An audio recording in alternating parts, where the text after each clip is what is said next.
Hello everyone and welcome to a most incredible game. This game is something that I actually never thought I would see. It's a game from round 6 of the Croatian Grand Chess Tour, currently being played in Zagreb, and it's Shakhriyar Mamedyarov versus Garry Kasparov, and as the title suggests, it's a game where Kasparov loses the game in 7 moves, which is seems incredible, but as you'll see in this game, it is more than possible. So without further ado, let's check it out, and I know it sounds impossible, but it really isn't.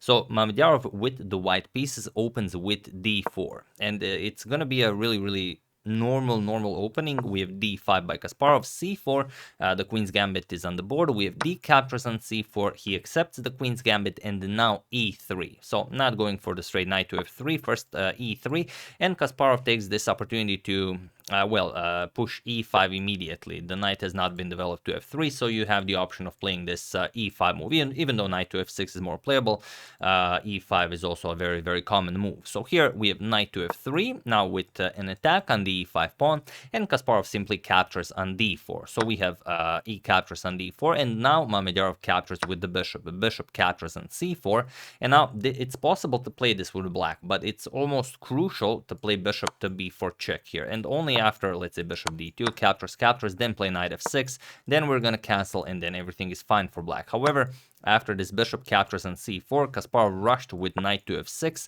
and now it's a problem, because now Mamedyarov gets in this queen to b3 move, now putting pressure on the f7 pawn, and making it, difficult for black to develop his light square bishop, as the b7 pawn would also be hanging. So here, Kasparov could play something like a bishop here, and then maybe if queen captures, then defend with the knight, but he defends with queen to e7, and this is just, straight out lost for black.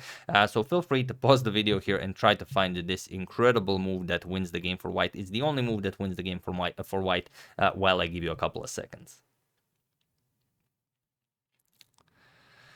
So for those of you who were able to do it, congratulations on not doing anything weird like bishop captures on f7, and for those of you who just want to enjoy the show, it's castles. That's right, it looks odd, but castles wins the game here, and after Kasparov saw that castles was played, it was in this position that Garry Kasparov on move 7 resigned the game, as there is pretty much nothing more to be done here. The problem is there is no way to defend against captures and rook to e1. It's such a huge threat that it's impossible to defend. To give you an example, let's say black starts developing knight to c6, we're just gonna capture here, threatening rook to e1 to win the queen, and there's no way to avoid this. If bishop to e6 trying to defend somehow, then queen captures on b7, attacks the rook and the knight, and of course black is completely lost here.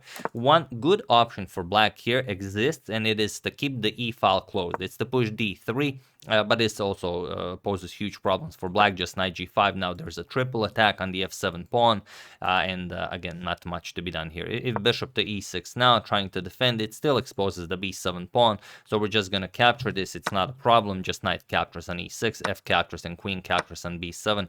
Again, there's no way to defend this. You're gonna lose the rook, and the black has no counterplay whatsoever. So the only way you could play this after castles is by pushing e3, and now after knight to g5, not playing bishop here, but rather maybe something like h6, but it's such an ugly position for black. It's basically a slow, painful death for black, so you allow bishop captures here, king d8, and now white can pretty much play anything he wants. Okay, the knight is under attack, you can give a check here, captures, and it's such an ugly position for black to play that Kasparov would rather resign on move 7 than play something like this.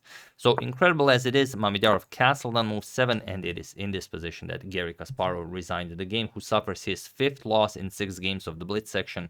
So not a great day for the former world champion.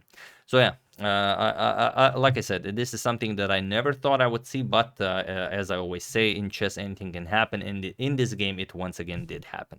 So there you have it. Hope you enjoyed. Kasparov most certainly didn't, but what are you gonna do? That's chess, always ruthless. I would like to thank Kevin Keith, Robert Aratun, and Jem, Al Boyd, and Cruzadria.com for your contribution to my channel. Thank you a lot. I really appreciate it. As usual, you can check 2 of my previous videos here. Thank you all for watching, and I will see you soon, continuing the coverage of this very nice tournament, checking up on your wonderful suggestions, and whatever else happens in the chess world. So thank you all. I will see you soon, and have an excellent rest of your day.